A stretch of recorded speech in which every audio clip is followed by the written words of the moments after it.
Raila, let me tell you, you cannot decide for people, everybody, who their leader should be, what constitution should work.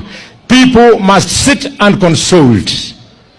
Mheshimiwa Deputy President, you are a Deputy President, you are a PhD holder, you have masters in science, you have bachelors in science, you've been minister, you've been MP, but your problem is your father. Ninakuja mbele yenu kwamba mimi na Wetangula na Mudavadi na Kalonzo na Raila na Mudhama na Orengo tulikuja kwa fikra zenu na nyoyo zenu, tukamfunga kabisa, tukamwambia Uhuru na Ruto hawafai. Tukasema mambo mengi ingine ya uongo. Nitatembea polepole, nitafungua zile nuts zote, nitakuwa kwa makanisa kama leo, nitakuwa kwa bullfighting, nitakuwa kwa matanga, nitakuwa kwa harusi. Tufungue hiyo. We want a son of a poor man, the way I was born the son of a changabrua, awe na nafasi ya kuongoza taifa ya Kenya, na yeye atakuwa Mheshimiwa William Ruto. Sisi watu ya Kiambu tunafuatanga viongozi wa maendeleo.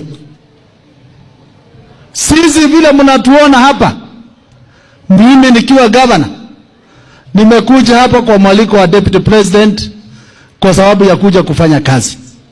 Na vile tunamfuata sisi wote Kiambu, na usidanganywe na mtu, Kiambu 100% tuko nyuma ya president wetu na Deputy President wetu, na sisi tuna ile mpango yetu ya 2022 ile ambaye haina shida, na huyu mnaona hapa ndiye atakuwa rais wetu 2022.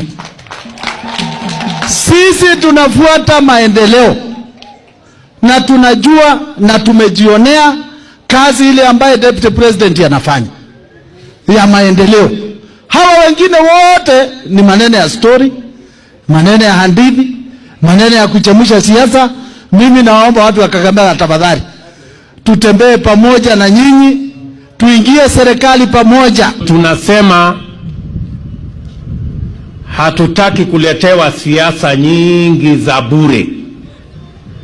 Hakuna shortage ya positions katika Kenya. Iko shortage ya jobs for young people. That is where the shortage is. Msitueleze tena ati tuwe na mjadala mwingine, tuwe na siasa ingine, tuwe na mambo mengine ya kuongea ati nani atapata cheo gani, nani itaendelea siasa upande gani. Wananchi wa Kenya wanataka kujua mambo yao ya maendeleo ya maji na stima na watoto kwenda shuleni. Hiyo ndio Wakenya wanataka. Ama Kakamega mnataka tuongee tena mambo ya vyeo, nani atapata, nani atakosa?